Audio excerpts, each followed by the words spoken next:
Bonjour à tous. Aujourd'hui, nous plongeons dans le fascinant récit des lois de Kepler. Des règles fondamentales qui ont illuminé les mystères des mouvements célestes. Johannes Kepler, esprit brillant du XVIIe siècle, a laissé son empreinte en révolutionnant notre compréhension de la façon dont les planètes naviguent à travers notre cosmos.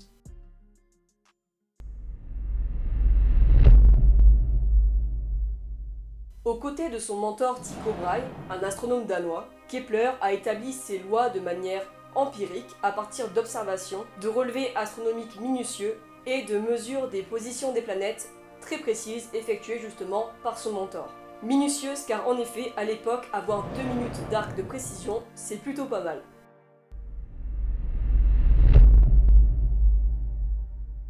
Au Moyen-Âge, l'idée que les objets célestes, y compris les planètes, se déplaçaient sur des cercles parfaits était profondément ancrée et enracinée dans la pensée scientifique. Cela était en partie dû aux travaux du philosophe antique grec Ptolémée, qui avait développé un modèle géocentrique complexe dans lequel les planètes suivaient des épicycles afin d'expliquer leur mouvement apparent depuis la Terre. C'est ce qu'on appelle la théorie des épicycles. En effet, dans le modèle géocentrique, chaque planète tourne selon un mouvement circulaire uniforme, sur un cercle que l'on nomme épicycle. Le centre de chaque épicycle étant lui-même en rotation sur un cercle plus grand centré sur la Terre. C'est ce que l'on nomme le déférent. Et bien en 1609, Kepler va dévoiler sa première loi dans Astronomia Nova 3, un ouvrage d'astronomie écrit par Kepler lui-même. Celui-ci stipule que les planètes du système solaire décrivent une trajectoire elliptique dont le Soleil occupe l'un des foyers. Les ellipses que décrivent le centre de gravité de chaque planète est quasi circulaire. En effet, ils ont une excentricité orbitale faible, voire même très faible. Les plus élevées étant celles de Mercure suivies par celles de Mars. Mais l'excentricité orbitale, c'est quoi?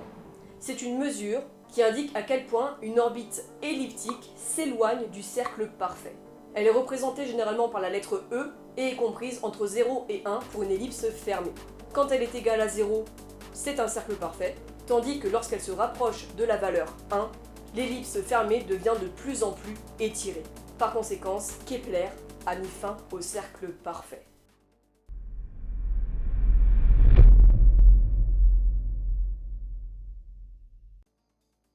En 1609, également dans Astronomia Nova 3, Kepler va énoncer sa deuxième loi.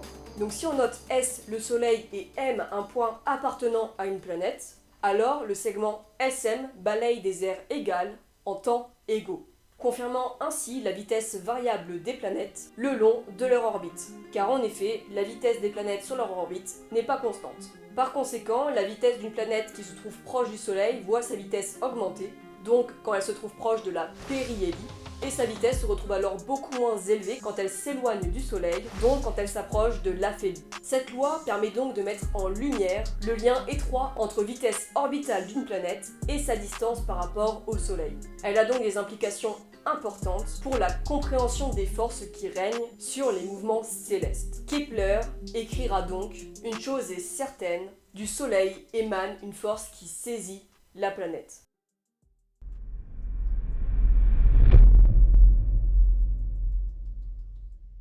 En 1619, Kepler parachève son œuvre avec sa troisième loi publiée dans Harmonices Mundi 3, également connue sous le nom de loi des périodes. Elle est une véritable pierre angulaire dans la compréhension des mouvements orbitaux et de la dynamique du système solaire. Cette loi révèle une relation puissante entre les périodes orbitales des planètes et leur distance moyenne au Soleil. Il stipule que le rapport entre le carré de la période orbitale d'une planète et le cube de la longueur de son demi-grand axe est constant. La loi peut d'ailleurs se démontrer très facilement en considérant une trajectoire circulaire. En d'autres termes, plus une planète est éloignée du Soleil, plus sa période orbitale est grande. Et cette loi, elle est plutôt très pratique. Pourquoi? Car elle a permis aux astronomes de déterminer des propriétés clés des planètes, telles que leur distance moyenne au Soleil, en se basant tout simplement sur les périodes orbitales mesurées. Et c'est Newton qui, plus tard, donnera une reformulation de cette troisième loi de Kepler.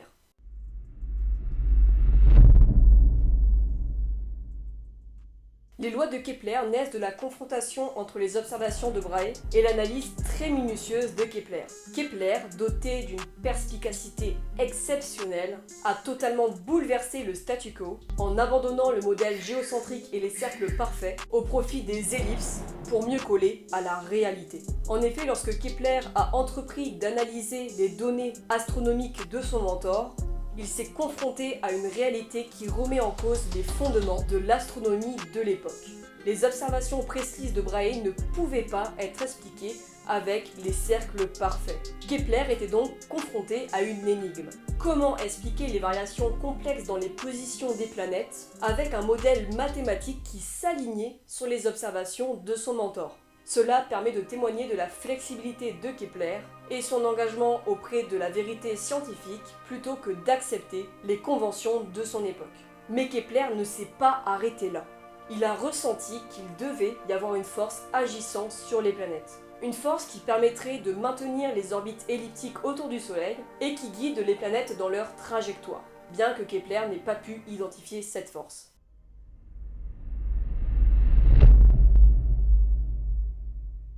L'histoire des lois de Kepler ne serait pas complète sans évoquer la révolution scientifique majeure qui a suivi, orchestrée par le génie d'Isaac Newton. 70 ans plus tard, l'année 1687 marque un tournant décisif avec la publication de son ouvrage fondamental Philosophiae Naturalis Principia Mathematica, publié par Newton et qui va montrer que les lois de Kepler étaient une conséquence de sa loi de gravitation. En effet, il démontre que la force gravitationnelle attire chaque corps vers les autres, entraînant ainsi la raison de pourquoi les planètes peuvent se mouvoir comme elles le font. Par conséquent, les lois de Kepler trouvent leur fondement dans la loi universelle de gravitation. Par conséquent, en combinant la loi des périodes avec sa propre loi de gravitation universelle, Newton a pu fournir des explications cohérentes et unifier les mouvements planétaires et célestes, ce qui marque donc une avancée majeure dans la compréhension de notre univers. Grâce à cette union des idées de Kepler et de Newton, nous avons découvert que les mouvements célestes étaient orchestrés par les mêmes forces que celles qui régissent les événements sur Terre. Cette révolution a dépassé les limites de l'astronomie pour englober tous les domaines scientifiques, créant donc une base solide pour les générations de chercheurs à venir.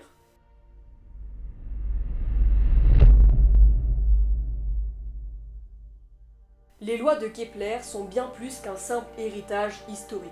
Elles ont ouvert la voie à une astronomie moderne et ont révolutionné notre perception de l'univers. Ces lois qui ont émergé du génie de Kepler et qui par la suite ont été consolidées par Isaac Newton ont laissé une empreinte indélébile dans l'histoire de la science et continuent encore aujourd'hui de nourrir notre compréhension moderne de l'univers. L'impact contemporain des trois lois de Kepler se reflète dans les avancées scientifiques et technologiques actuelles. Les observations des orbites planétaires ont trouvé des applications dans des domaines variés, de l'exploration spatiale à la navigation par satellite, en passant notamment par la découverte de nouvelles exoplanètes. Les télescopes spatiaux modernes, comme le télescope spatial Hubble, ont permis des observations détaillées des phénomènes célestes en accord avec les lois de Kepler, enrichissant alors la compréhension de la structure mais également de l'évolution de l'univers. L'étude des lois de Kepler a également inspiré de nouveaux défis et de nouveaux questionnements, poussant toujours plus les scientifiques à explorer les recoins du cosmos. Les avancées dans la compréhension des forces gravitationnelles ont été menées notamment sur des nouvelles classes d'objets comme notamment les trous noirs qui défient les limites de notre connaissance actuelle. À l'heure où nous contemplons les étoiles et explorons l'inconnu, nous ne devons jamais oublier la vision extraordinaire de Kepler qui a choisi de suivre les preuves plutôt que les traditions. Son courage intellectuel et sa détermination ont jeté les bases de notre compréhension actuelle de l'univers. L'héritage des lois de Kepler transcende les frontières du temps et continue de guider nos découvertes et nos explorations. Alors que nous ne cessons de nous tourner vers le futur, n'oublions jamais le pas audacieux de Kepler et la manière dont ses idées ont éclairé et continuent encore aujourd'hui d'éclairer notre quête perpétuelle de connaissances. Car ces lois restent un pilier incontesté de l'astronomie. Leurs découvertes ne cesseront de nous rappeler la beauté de la quête scientifique.